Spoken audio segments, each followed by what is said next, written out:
Mesdames, Mesdemoiselles et Messieurs, bienvenue dans ce nouveau numéro, ce tout premier numéro de K-Podcast. Aujourd'hui, nous allons recevoir une invitée de marque. Elle est tchadienne, elle est aussi française.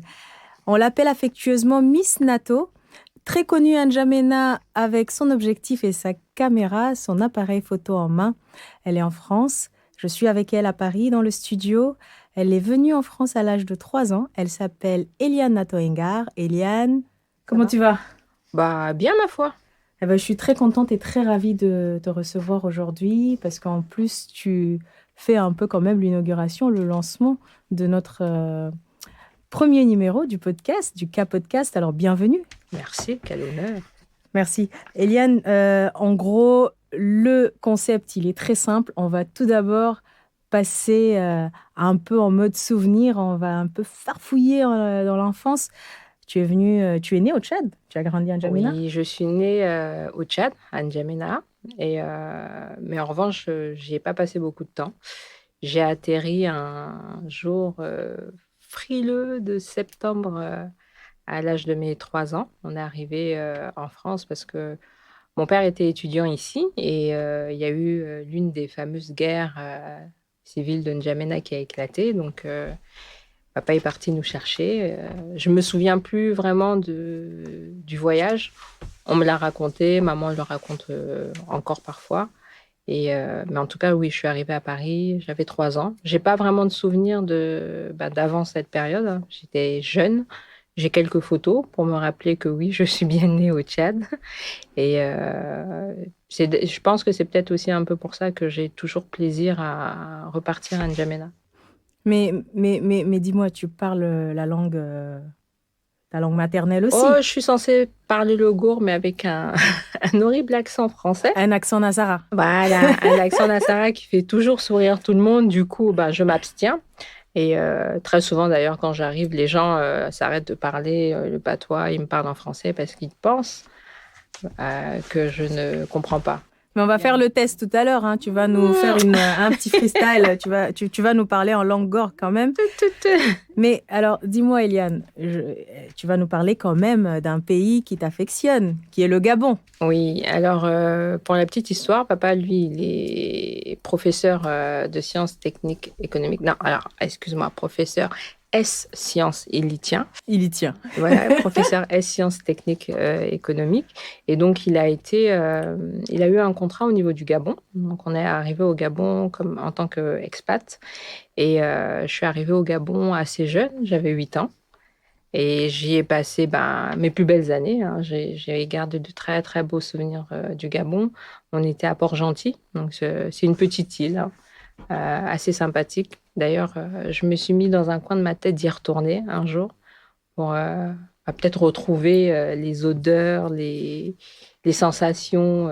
Mais en tout cas, c'est oui. Le Gabon, c'est un pays que j'affectionne beaucoup. D'ailleurs, j'ai gardé beaucoup dans ma façon de vivre au quotidien, j'ai gardé beaucoup de choses du Gabon, dans ma façon de m'alimenter. D'ailleurs, très souvent, les gens, quand je leur dis que je suis tchadienne, ils s'en étonnent. Ils me disent, ah bon, mais on dirait pas. Je dis oui, oui, mais bon, j'ai grandi au Gabon, donc c'est peut-être un peu pour ça que j'ai un peu ce mode de vie un peu bantou, on va dire. Mais oui, oui, je suis bien sahélienne, hein. Je suis bien tchadienne, 100% d'ailleurs, hein. Parfait, mais ça laisse quand même cette beauté, de cette mixité culturelle quand on grandit et qu'on a la chance quand même, comme toi, de voyager un peu partout. Et au passage, un clin d'œil aux amis, aux frères gabonais, à la communauté tchadienne du Gabon, à tous les amis gabonais. Et au passage, Omar Defunzu, à qui on fait un petit coucou, qui est notre grand et célèbre humoriste gabonais. Alors, Eliane, on va encore continuer, toujours dans la même lancée des souvenirs. Alors, pour la petite histoire, chers auditeurs, j'ai fait la connaissance d'Eliane au Tchad. À l'époque, j'animais les soirées Miss Tchad. Et ben, c'est comme ça que j'ai découvert voilà, le talent d'une sœur, une compatriote qui dégaine tout de suite sa photo et qui fait de très, très belles prises. Alors, Eliane, comment ça a commencé l'aventure Miss Tchad? Alors, l'aventure Miss Tchad a commencé à Paris. j'ai été invitée pardon, à un dîner où il y avait des personnes qui étaient là. Donc, autour d'une discussion, qu'est-ce que tu fais dans la vie? On faisait connaissance en tout cas. Et donc, autour de cette discussion est née une autre discussion un peu plus intéressante pour moi. Et cette rencontre s'est faite, je pense bien, 2, 3 mois avant l'élection Miss Tchad. Donc, les personnes étant venues de N'Djamena sont reparties à N'Djamena. Et du coup, ben, on a continué à discuter. Et puis, de là est née cette idée de partir à N'Djamena pour aller couvrir l'élection Miss Tchad. Et c'est comme ça qu'un jour, j'ai atterri à N'Djamena, un jour de décembre, un jour bien chaud de décembre d'ailleurs. Alors que N'Djamena est connu plutôt en décembre pour ce climat quand même où il fait froid. Hein. Froid, ça Frais, dépend, parce froid. que quand on quitte Paris... Chez nous, c'est froid. Hein. Chez toi, c'est l'été. Quand on quitte Paris et qu'on laisse le mercure en dessous de 0, tout ce qui est au-dessus paraît chaud quand même. Justement. Oui. Donc oui, je suis arrivée à N'Djamena pour l'élection de Miss Tchad et je t'ai rencontré. Et d'ailleurs, depuis, on s'est plus lâché. Ça fait 10 ans. Ça fait 10 ans. C'était Donc, 10 ans. en 2011. Ça fait 10 ans. Waouh. Et avant de repartir sur la suite, parce qu'après cela, on a développé une belle complicité jusqu'à arriver à travailler ensemble plus tard, où tu nous as beaucoup accompagnés dans le bénévolat, en tout cas bénévolement pour les activités de l'association à travers le Festival tchadien de court-métrage. Mais je suis sûre que pour ceux qui nous suivent, ils vont dire, mais bon, on n'a pas posé encore cette question. Pourquoi la photographie, Eliane? Tu aurais pu faire plein de Pourquoi choses la à côté. photographie? Alors bon, à la base, c'est déjà quelque chose que j'aimais faire. J'aime pas être prise en photo, mais j'aime bien prendre des photos. Donc à l'époque, je me débrouillais avec des petits appareils numériques et tout ça. Et un jour, mon jeune frère, m'a offert un Canon Reflex. Et de là, c'est parti. J'ai plus arrêté. Je me suis lancée. Je prenais en photo tout ce que je pouvais, tout ce que je trouvais.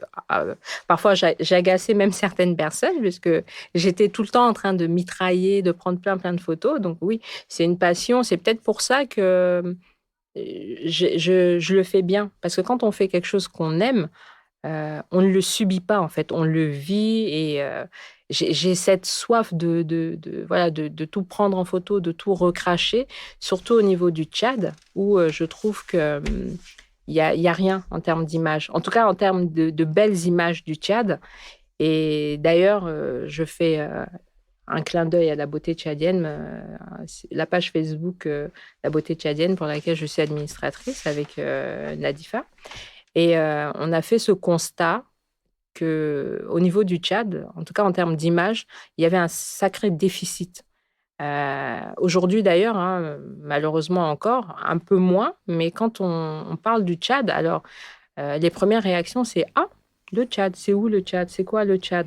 Donc là, On m'a demandé une fois, j'ai dit, je me rappelle pour la petite anecdote, et Eliane, tu vas bien rire, c'est je suis du Tchad.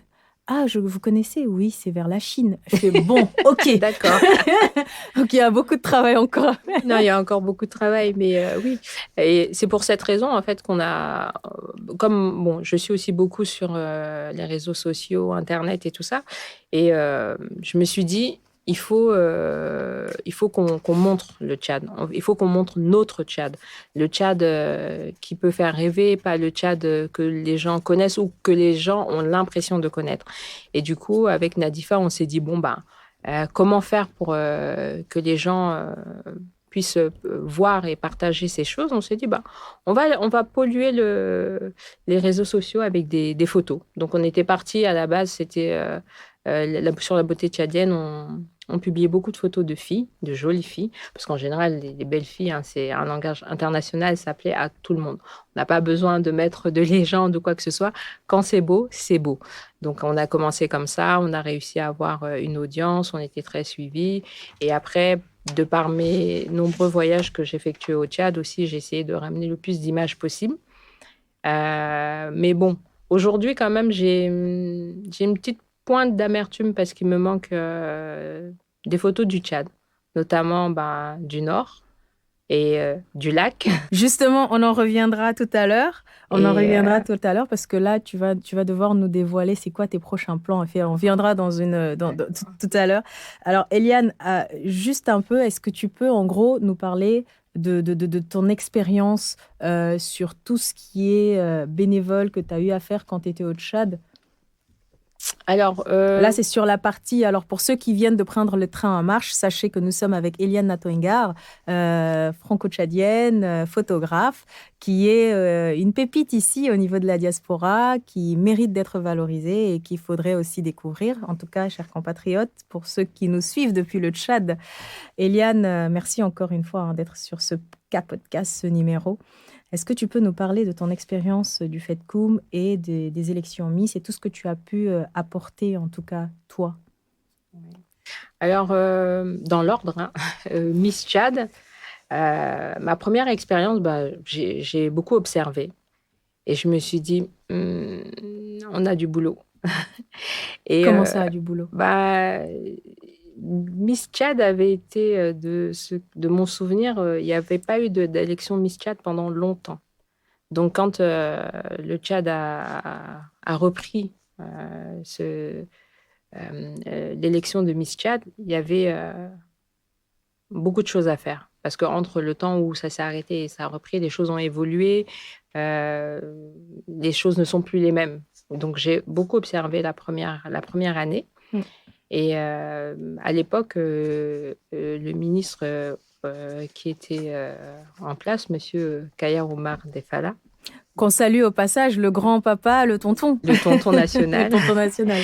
Donc, j'ai eu de la chance de collaborer avec lui parce que c'est une personne, d'abord, c'est une personne de culture qui est très à l'écoute. Donc, on a beaucoup discuté autour de Miss Tchad, de ce qui pouvait être fait, de ce qui était... en tout cas, il m'a ouvert le champ des possibles au niveau du Tchad. Donc, on a fait quand même beaucoup de boulot. Et d'ailleurs, ça se remarque.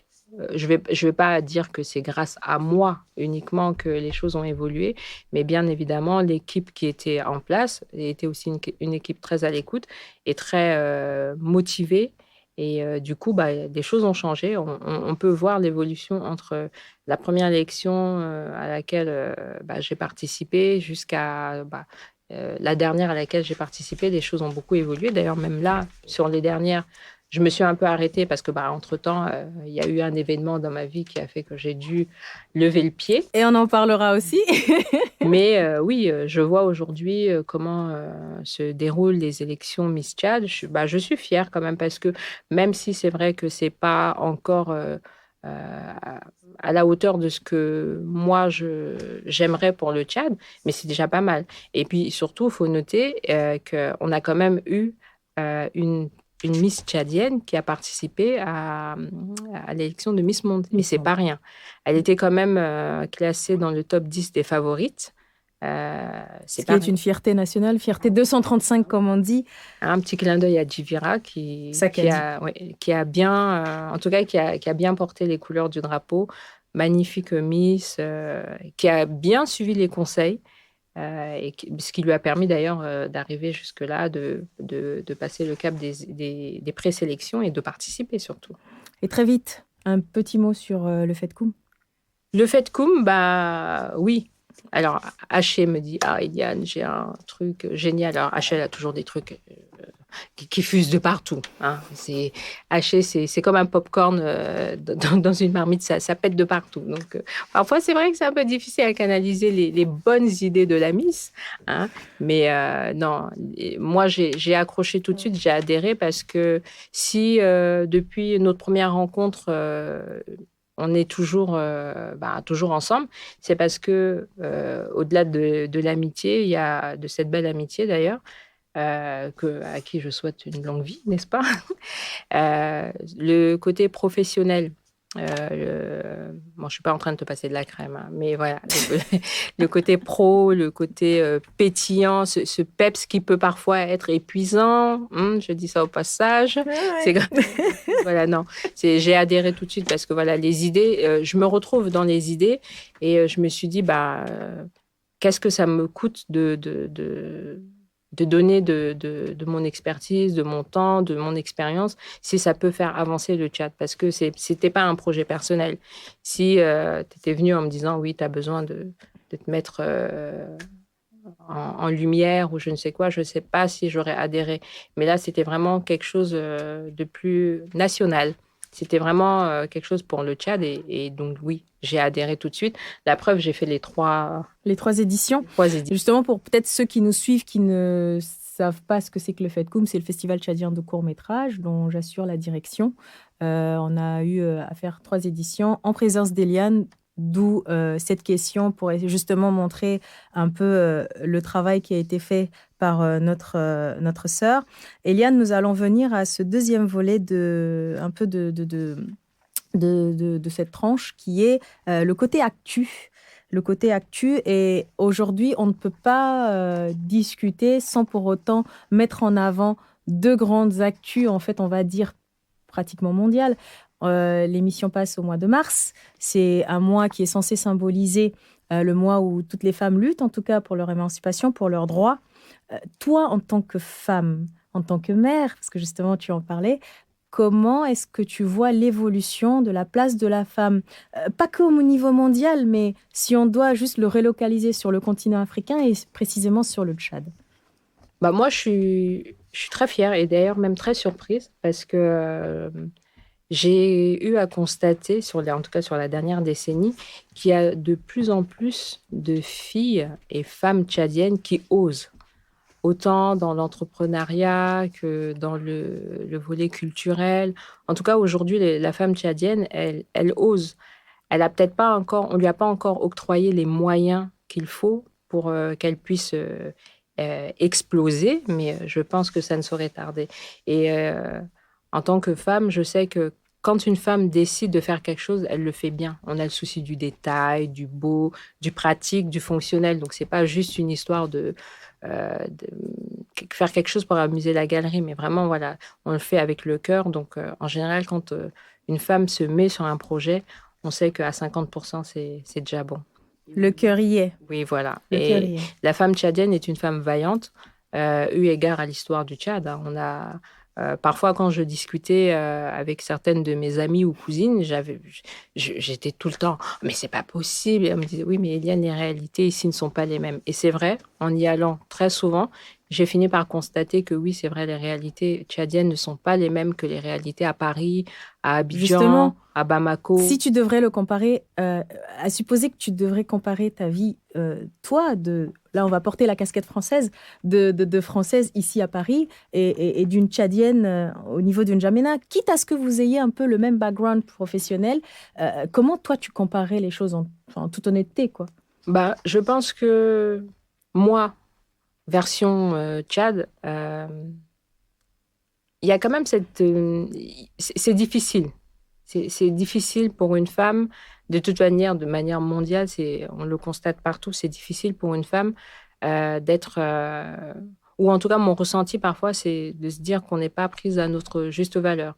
Très souvent, on s'arrête sur soit le physique. Alors, après, bon, c'est un pied de nez à l'élection de Miss. Mais bon, après, c'est un point de vue. Mais oui, en tant que femme au niveau du Tchad, moi, j'aimerais que les gens, que les ministères, en tout cas que le Tchadien, l'homme tchadien, mette un peu plus d'énergie à valoriser la femme tchadienne. Que l'homme tchadien soit l'appui nécessaire bon, ils n'aiment pas le mot émancipation. Ils l'utilisent mal, mais que l'homme tchadien soit vraiment l'appui de la femme tchadienne. Parce que la femme tchadienne, c'est le miroir de l'homme tchadien. Donc, si la femme n'est pas épanouie, ne vit pas bien, ça se ressent, puisque c'est à la femme que revient l'éducation. Donc, si une femme n'est pas bien dans ses bottes, hein, bon, je parle de bottes parce que nous sommes à Paris et qu'il fait froid, mais si une femme n'est pas bien, ça se ressent sur toute la famille. D'accord. Et merci, Eliane. Effectivement, il y a quand même pas mal d'inégalités dès la naissance, hein, entre l'homme et la femme et tout ça, donc il y a pas mal de choses à faire. On en reviendra peut-être une autre fois et j'espère que tu reviendras une autre fois à l'émission. Mais l'autre question d'actualité, eh ben, tu le sais, c'est la Covid. On peut pas On peut ne pas pas passer parler de outre. ça, on peut pas passer outre, justement. J'ai Et encore mon toi, masque. t'as vu, hein, t'as encore ton masque, les gestes barrières, on respecte tout ça. Est-ce que tu peux, Eliane, toi, me dire comment est-ce que tu le vis aujourd'hui? Parce que tu es une maman. En plus de la photographie, tu travailles aussi. Donc, ça se passe comment? Bah, alors, avec l'arrivée du Covid, comme tout le monde, bah, la, la grosse mauvaise surprise. Aujourd'hui, au niveau de la photographie, bah, beaucoup moins, parce qu'il y a beaucoup moins d'événements. La preuve, cette année, le fait qu'on l'a fait en version numérique, c'est pas plus mal. Ça nous permet, l'arrivée de cette pandémie nous a permis de nous réinventer, d'apprendre et de réapprendre bah, les choses les plus basiques. Moi, ça me faisait souvent rire. D'ailleurs, au niveau professionnel, j'ai dû faire des visuels pour inciter les gens à respecter les gestes barrières. Mais après, je me suis dit, mais attends, c'est le b.a.-ba, c'est ce qu'on nous apprend quand on est enfant. Quand tu rentres, tu te laves les mains. Et je me disais, c'est quand même dingue qu'aujourd'hui, on soit obligé de rappeler ces choses qui sont censées être limite des choses bon, presque naturelles, on va dire. Et aujourd'hui, bah, en tant que maman, j'ai quand même cette crainte en me disant quel est le monde qu'on va laisser demain pour nos enfants. Euh, J'espère en tout cas qu'on pourra leur laisser quelque chose de correct, de beau, dans lequel ils pourront bah, grandir, s'épanouir et avoir une belle vie. En tout cas, c'est ce que je souhaite à tous les enfants du monde, hein, aux miens en particulier. Et Amin et Inch'Allah, comme on le dit. Alors, on va passer à une autre séquence qui sera la dernière, c'est le petit plus. Alors, Eliane, pour ce petit plus, bah voilà, tu vas nous gratifier de quelques belles choses pour nous faire rêver, faire découvrir en tout cas aux autres d'où tu viens. Alors, la première question, c'est juste de savoir, est-ce que tu peux nous faire rêver, nous parler d'une ville du Tchad qui te tient à cœur, qui t'a marqué? Pourquoi? En une minute. alors, ça va peut-être te paraître bizarre, mais moi, une ville qui m'a marquée sans que je n'ai pu y mettre les pieds, c'est Bol. Ah ben voilà, ça, c'est pas... Elle parle de ma région, chers auditeurs, donc allons-y. Oui, en fait, et surtout, bah, j'ai ce goût d'inachevé parce que oui, pour la petite histoire, on avait une mission avec les Nations Unies où on devait couvrir l'événement et finalement, pour des raisons de sécurité, on n'a pas pu y aller. Mais moi, j'y tenais parce que Bol, c'est aussi la région du lac Tchad. Et le lac Tchad, ce n'est pas la problématique du lac Tchad aujourd'hui qui est en train de disparaître, ce n'est pas juste un problème tchado-tchadien. C'est un problème qui a des répercussions, qui va avoir des répercussions sur bah, déjà les pays frontaliers. Tant sur le plan sécuritaire qu'environnemental. Voilà. Et au passage, il faudrait que les gens sachent, les auditeurs sachent que voilà, la ville de Bol se trouve dans une région où malheureusement il y a des attaques de Boko Haram, des attaques terroristes. Donc la ville souffre, c'est connu, hein. Donc voilà, d'où tout ce travail fait par les partenaires et en tout cas le monde entier et tous ceux qui y œuvrent activement pour mettre fin en tout cas à l'extrémisme violent et au terrorisme auquel nous sommes tous victimes, quoi. Malheureusement. Merci en tout cas, Eliane, pour ça. Donc, l'autre question, qu'est-ce que tu peux nous apporter en tout cas comme petit plus? Est-ce que tu peux nous... Qu'est-ce qui te marque au niveau culturel? Est-ce que c'est une chanson que tu vas devoir fredonner en quelques secondes? Est-ce que c'est de me parler en la langue gore? Parce que ça aussi, on attend de toi, hein. Donc voilà, le défi est lancé. Pour les deux, là, je suis un peu, je suis un peu mal à l'aise parce que, alors, premièrement, je chante comme une batterie de casserole, hein. Oui. D'ailleurs, à l'école, j'avais toujours la timbale. Je faisais des percussions, tellement j'ai pas de voix. Mais oui, au niveau de la musique, ah bah, je pourrais éventuellement te faire partager un coup de cœur d'une personne qui m'est chère. Bon, la chanson n'est pas encore sortie, donc du coup, je sais pas vraiment. Alors tu vas fredonner là. Tu vas nous faire un petit scoop? Non, je peux donner peut-être...